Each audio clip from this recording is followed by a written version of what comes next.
Bienvenidos a este segundo video que como título tiene el canal El Espacio Digital. Jesús tiene la autoridad de Dios, el tiempo del fin.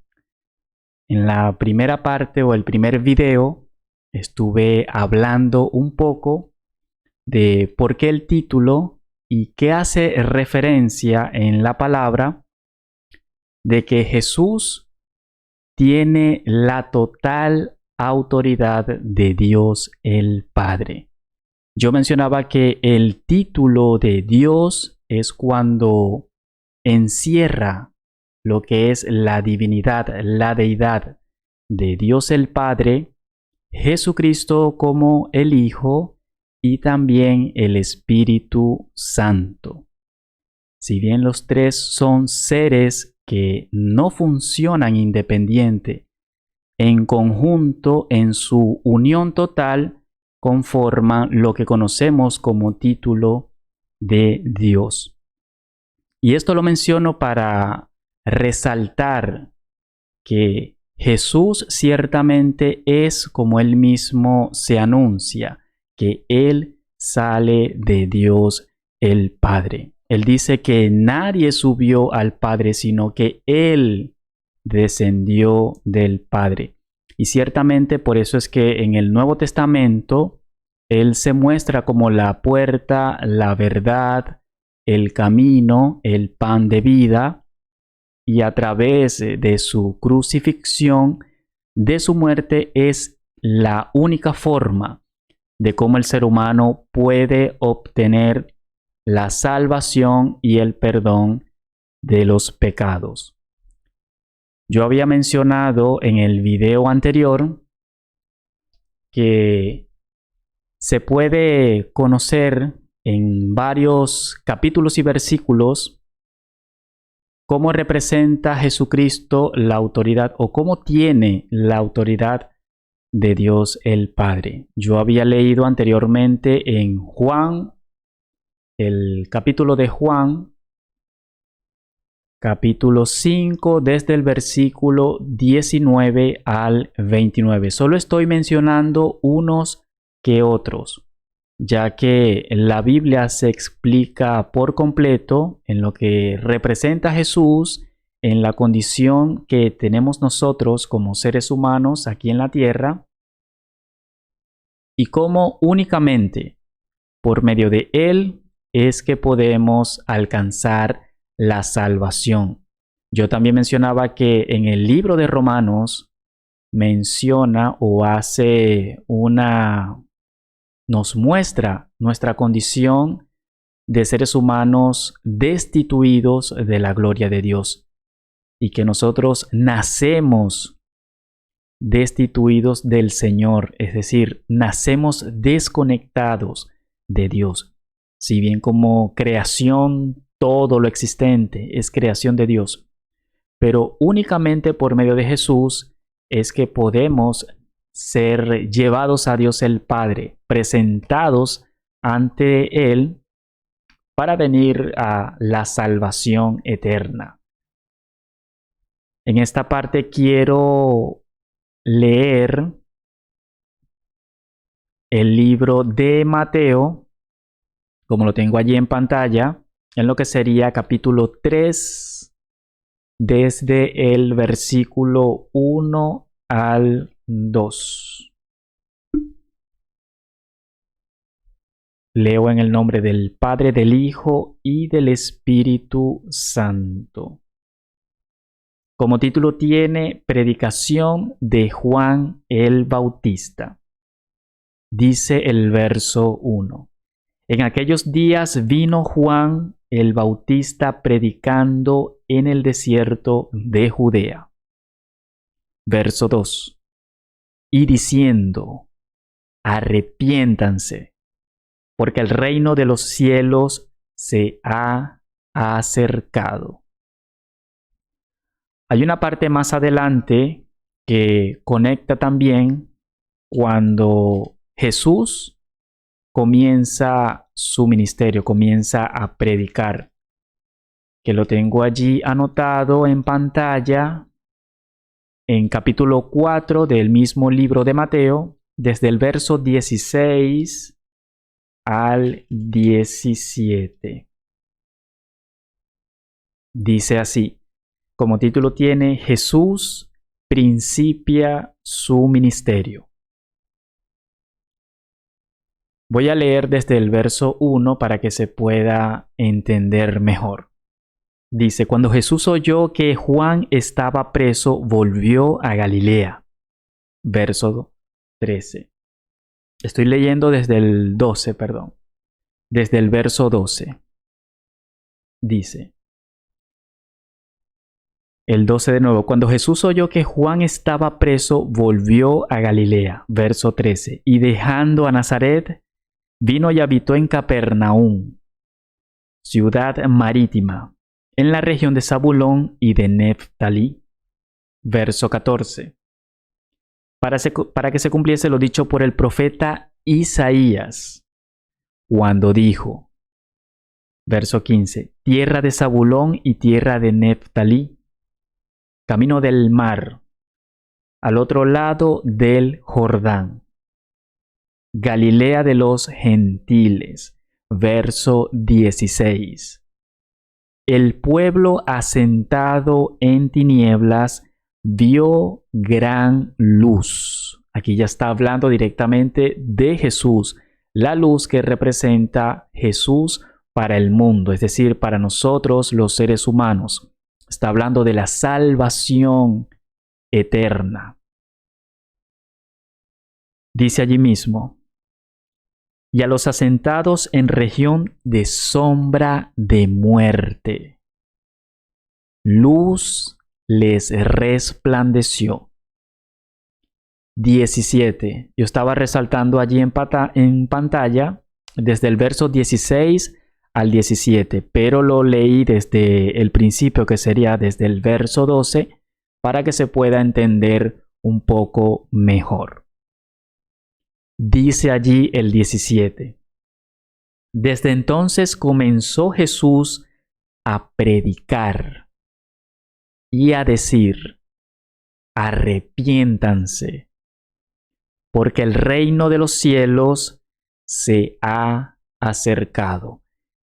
En el capítulo anterior que leí allí, que era del mismo libro de Mateo, pero era en el capítulo 3, habla de cuando Juan el Bautista comienza a anunciar, ya que de él también había hablado el profeta Isaías, de que era una persona en el desierto que iba a anunciar, iba a hablar al ser humano de esto que es el arrepentimiento.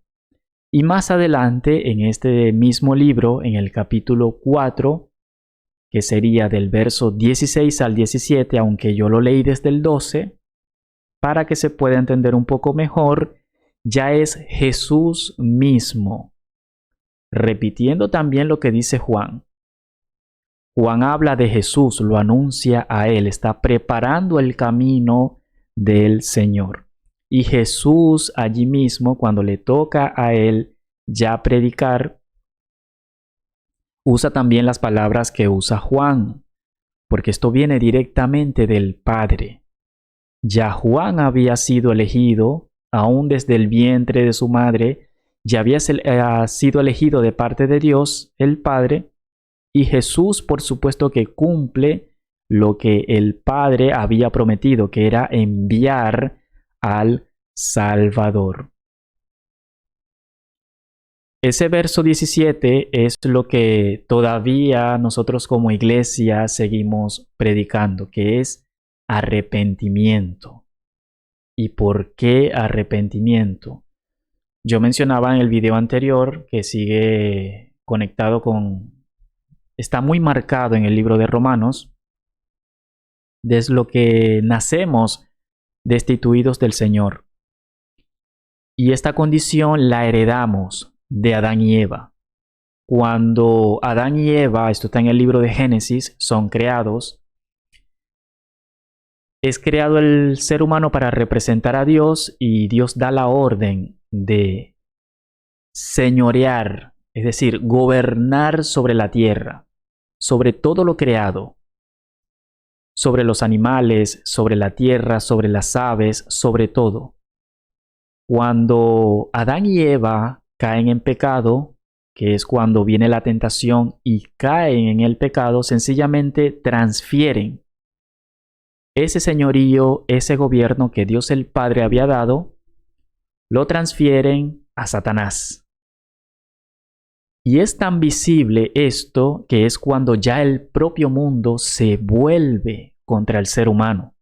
Por eso es que actualmente seguiremos viendo que la naturaleza y hasta los animales se vienen contra el ser humano.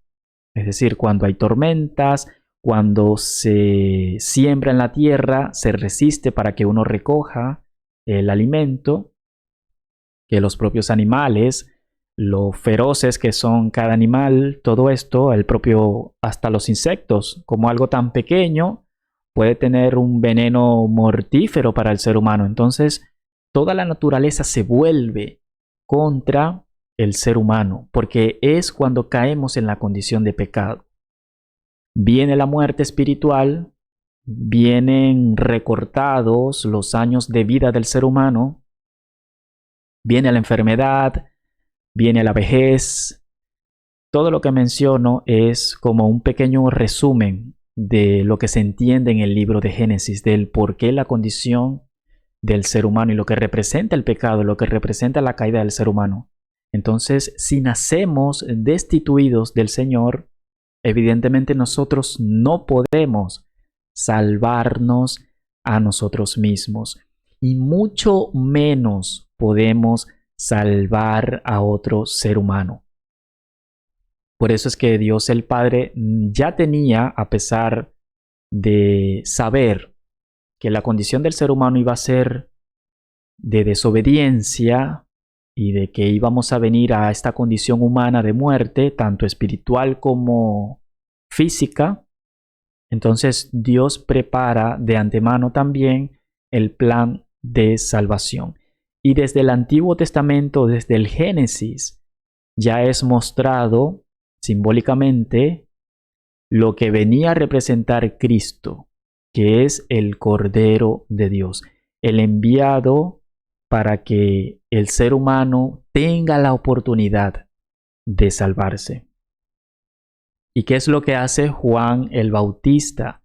Sencillamente, como era un escogido, un elegido de Dios el Padre, Juan está en esos tiempos que coinciden con Cristo para seguir preparando el camino del Señor.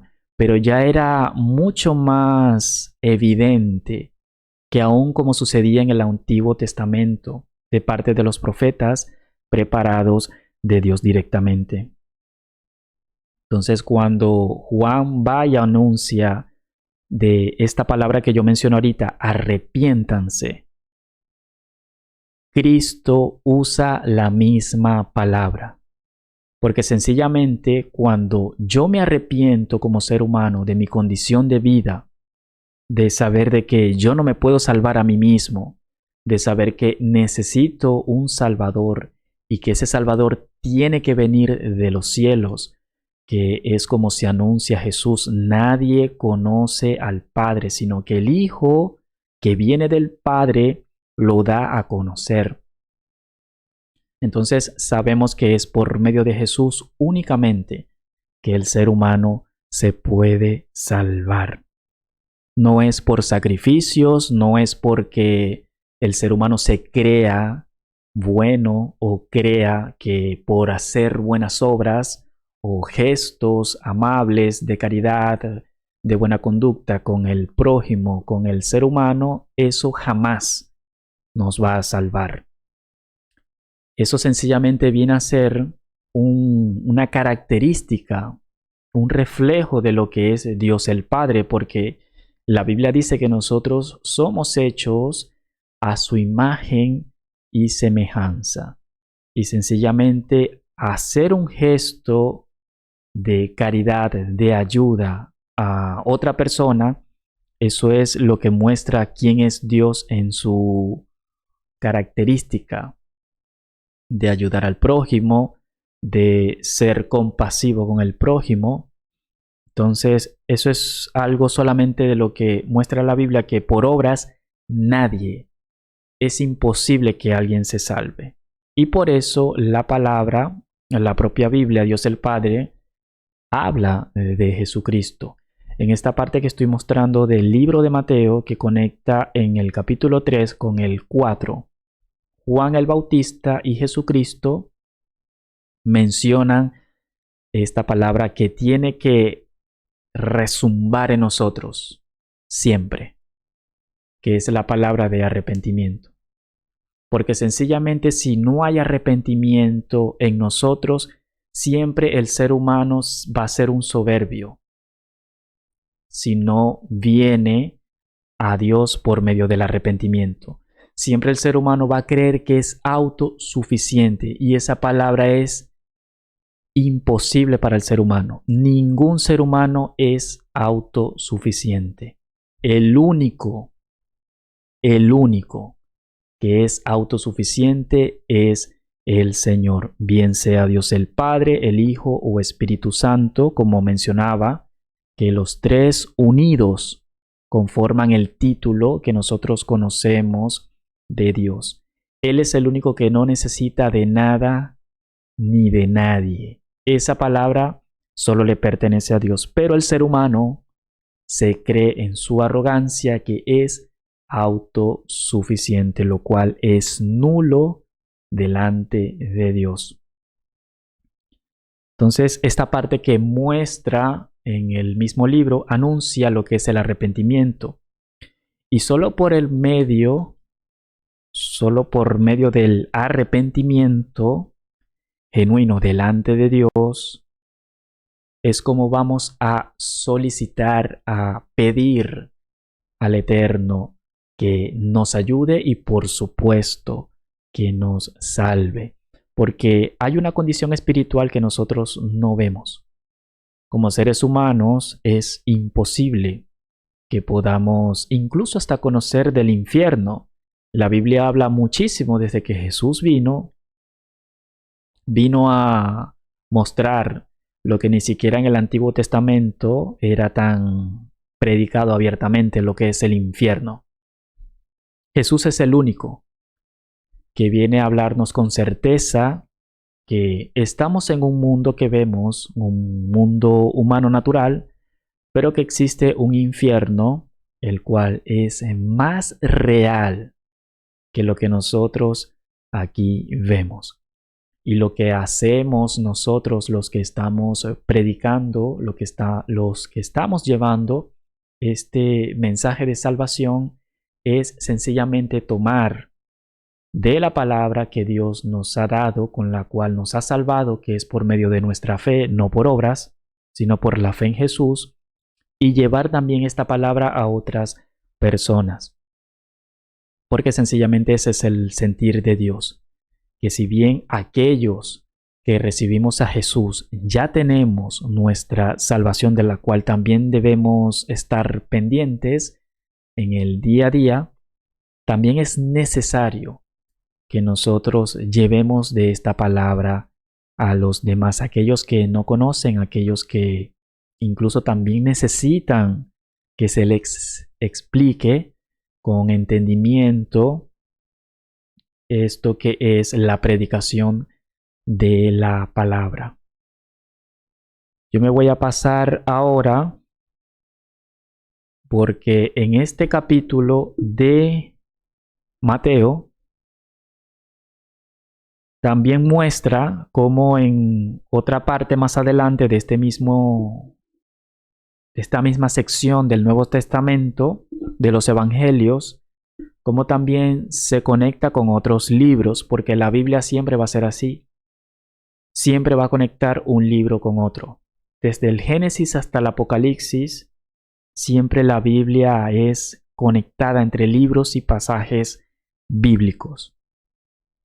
Y cuando estuve leyendo este de Mateo, también en pequeño, como son Biblias de estudios, dice que en Marcos 3:2 también está En Marcos capítulo 1, versículo 14 dice que está también.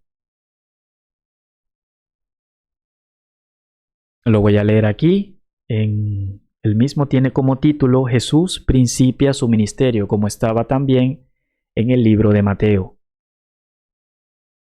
Dice el 14, es del 14 al 15. Dice, después que Juan fue encarcelado, Jesús vino a Galilea predicando el evangelio del reino de Dios. Repito esa parte. Después que Juan fue encarcelado, Jesús vino a Galilea predicando el evangelio del reino de Dios. Lo que yo mencionaba de la deidad. Dios. La deidad. Verso 15 dice, diciendo, el tiempo se ha cumplido y el reino de Dios se ha acercado. Arrepiéntanse y crean en el Evangelio. La palabra Evangelio significa buenas nuevas de salvación. Y sencillamente, si ya, como mencionaba anteriormente, Juan lo estaba predicando, Jesús viene a afirmar y a decir directamente que es Él.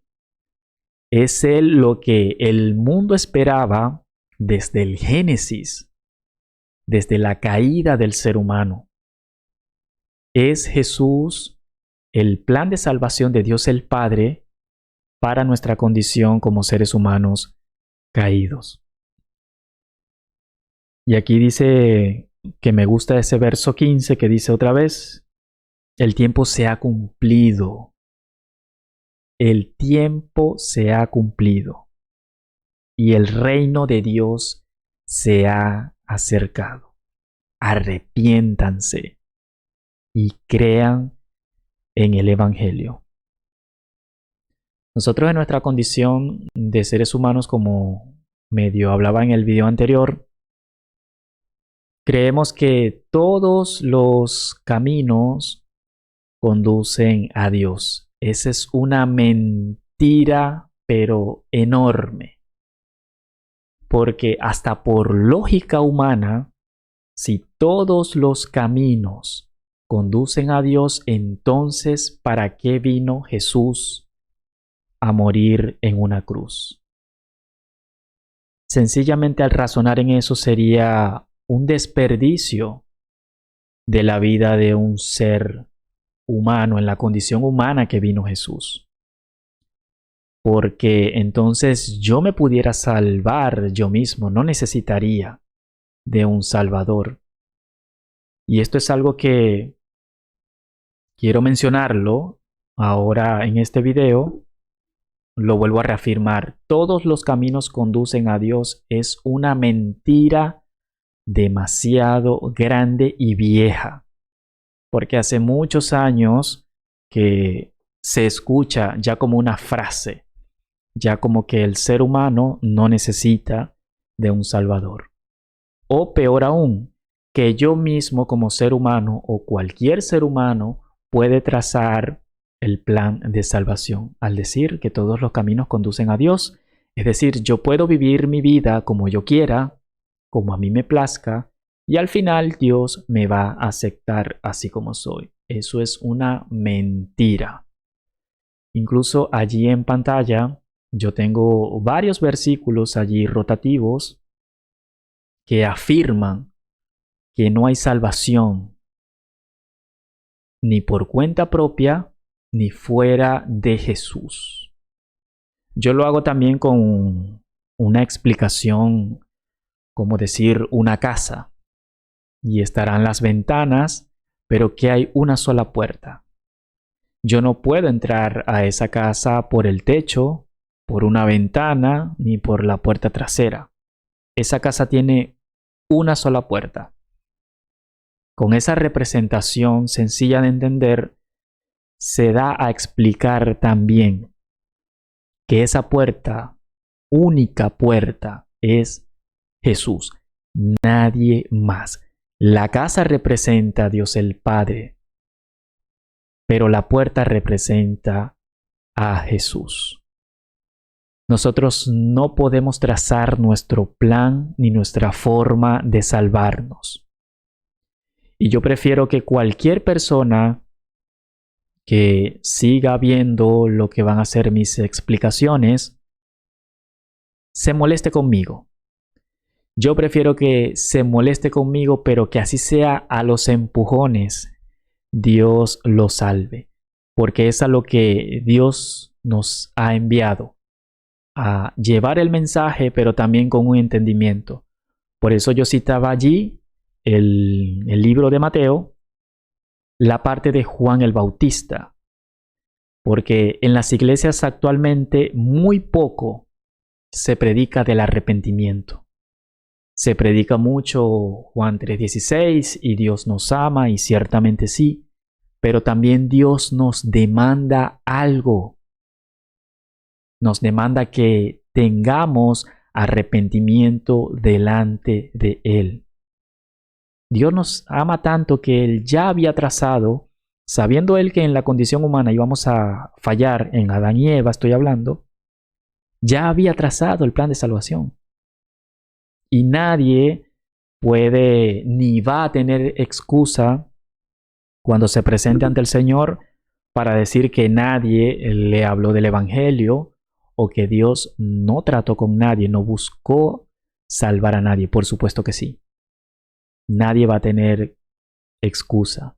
Entonces, Dios lo que nos demanda es que por medio del arrepentimiento reconozcamos que Jesús, que tenemos necesidad de Jesús, del Salvador, reconocer a Jesús como el Salvador, volcar nuestra fe en Él, y entonces seremos aprobados de Dios el Padre. Solo eso. Dios no nos está pidiendo que salgamos a una procesión, que subamos o que caminemos miles de millas, de cuadras de carretera. No nos pide que sacrifiquemos nuestro cuerpo de pronto caminando sobre cristales, o sea, lastimando nuestro cuerpo. Nada de eso. ¿Qué nos pide el Señor? Como leía yo allí, arrepentimiento, y más adelante en otros libros también que me va a tocar explicar, con gusto lo estoy haciendo, explicar sobre la fe en Jesús, porque aquí estamos hablando de la salvación, y por eso la fe, porque todo ser humano tiene fe, pero sencillamente, ¿a dónde está direccionada esa fe? Porque el ser humano puede tener su fe volcada en el dinero, su fe volcada sobre otro ser humano, sobre la tierra, sobre los cielos, sobre las estrellas, sobre el sol. Entonces, ¿dónde está volcada tu fe? ¿A dónde direcciona tu fe? Nuestra fe tiene que estar direccionada es en Jesús el Salvador. Dice la palabra, puesto los ojos en Jesús, el autor y consumador de nuestra fe. Es ese el orden que Dios estableció para nuestra salvación. Dejo hasta aquí este video y en el próximo estaré leyendo en el libro de Romanos para seguir la continuación de estas hermosas palabras de salvación que no son de seres humanos, vienen del Eterno, de Dios al Padre, y que vienen a hacerlas visibles en condición humana, siendo también Dios, pero también ser humano, Jesucristo. Hasta luego.